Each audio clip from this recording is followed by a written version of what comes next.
Our guest today describes herself as someone who enjoys writing and blogging to entertain, educate, expose, and encourage.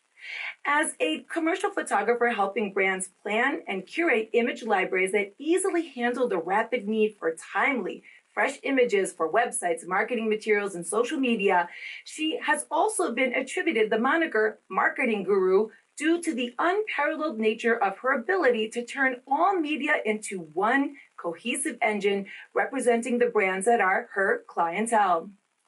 Even though photography has been her passion for nearly 14 years, combining the two things she loves most, creativity and connecting with others, Autumn Theodore's latest journey and successful battle with a brain tumor is really what makes her today's expert on You Inc. About Hope. Welcome, Ms. Theodore. Thank you so much for having me. Okay, so one of the things that I read about you is that you described yourself as an ESFJ. So for those who don't know, tell us what that means. So it is the Myers-Briggs test. It's a personality test, and I've taken it several times, and I've landed, it's usually the same, but I landed on ESFJ, and I think the most important part that comes out of it is actually just being extroverted. I think I am closer to the line than some people who are extroverted. I need some time to myself in the evenings very often, but I think that's part of why my business is so exciting to me, is because I get to meet new people all the time, and I'm really obsessed with that. So that's probably why it's something that I put out there sometimes. Okay. And so I read the description, obviously, and I found this. ESFJs are altruists. They take seriously their responsibility to help and to do the right thing.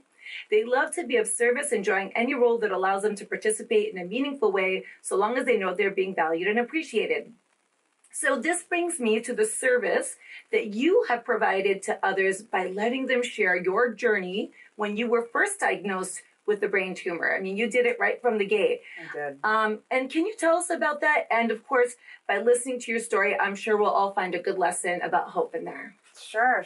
So I found out a few months ago, it was Memorial Day weekend, that I had a brain tumor. I had some weird migraines and I forgot some words, and those were the two big things. The reason that I saw a doctor, and they found out after one MRI that I had a brain tumor, and so that was not something that I was ever expecting or that anybody would ever expect.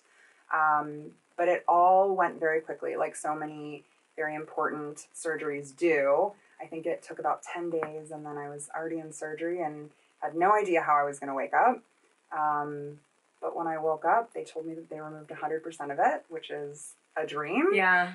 The scariest part was a couple weeks after surgery, I went back for a follow-up to kind of to get, more scans and to figure out how everything looked. And what I learned that day was my diagnosis was not something that was acute. It wasn't something that was just over with. It's actually something I have to worry about for the rest of my life. And that's where hope comes into play, because I'm always hopeful that whenever I actually have to go back for MRIs, which I'll do for the rest of my life, I'm extremely hopeful that they will come back positive and that it won't grow back, which is the scariest part. Yeah. So that is why I am excited to be here to talk about hope, because I feel like I've had so much hope, especially over the past few months. Yeah.